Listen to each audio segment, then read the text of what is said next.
Nå, vi står i Rodas Lufthavn, og vores fly er forsinket.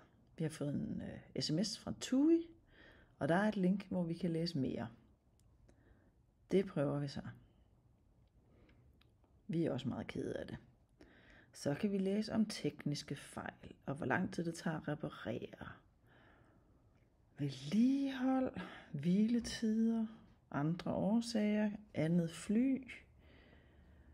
Hernede kommer der så noget om kompensation, og lidt om, at vi kan få noget at spise og drikke i de her 10-12 timer, vi sidder og flagrer i en lufthavn. Jeg klikker på noget om kompensation. Og her kan jeg så læse en masse og en masse. Jeg kan ringe til kundeservice, hvis de har åbent.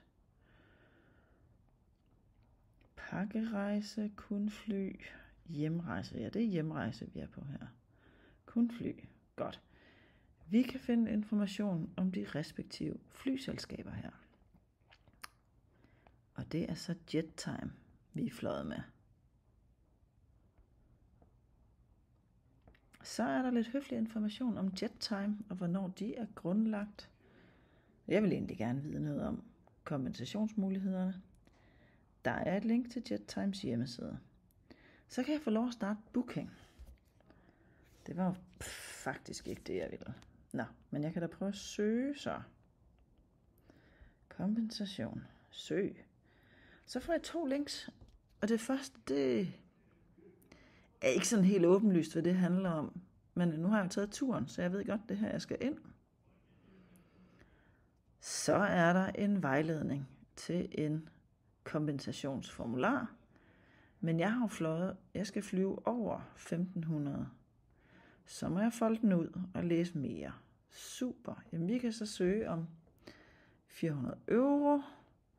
Så er der en vejledning til et kompensationsskema. Og her er der angivet en forkert mailadresse, som jeg skal sende det her skema til. Der mangler et E i slutningen af JetTime. Fedt nok, det kan jeg også regne ud, så kan jeg selv tilføje det. Så er der alle de her informationer og noget om databeskyttelse. Jeg har læst, og jeg accepterer. Start ansøgning. Så kommer jeg herhen. Der er ikke noget om nogen ansøgning. Men hvis jeg scroller op i toppen af siden, så kan jeg finde formularen. Tada! Så er det bare at få den udfyldt og sendt ind.